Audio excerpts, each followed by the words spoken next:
Hello guys, আজকে নিয়ে আসলাম ডিম পোস্ট দিয়ে মেয়োনিজ তৈরির সঠিক নিয়ম। এখানে আমি একটা ডিম পোস্ট করে নিয়েছি। তারপরে এখানে দিয়ে দিচ্ছি আমি 2 টেবিল চামচ পরিমাণ গুঁড়া দুধ, দিয়ে দিচ্ছি সামান্য পরিমাণ ধনিয়া পাতা এবং কিছু অংশ পুদিনা পাতা, দিয়ে দিচ্ছি 2টা কাঁচামরিচ।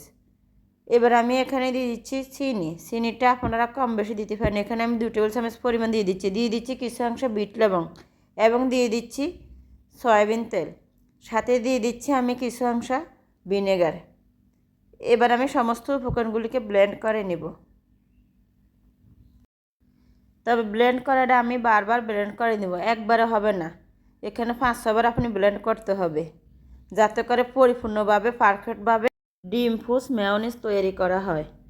দেখুন আমার ডিম পোস্ট মেয়োনিজটা তৈরি করা হয়ে গেছে। আমি আরও 2-1 বার এখানে ব্লেন্ড করে নেব।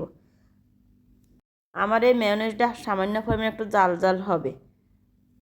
দেখুন তৈরি করা হয়ে গেল আমার পরিপূর্ণভাবে পারফেক্টভাবে ডিম পোস্ট মেয়োনিজ।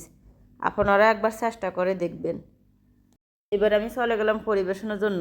চিকেন ফ্রাই, নান, পরোটা, পাস্তা যে কোনো কিছু দিয়ে আপনারা পরিবেশন করতে পারবেন। তো ভালো থাকেন সবাই, আল্লাহ হাফেজ।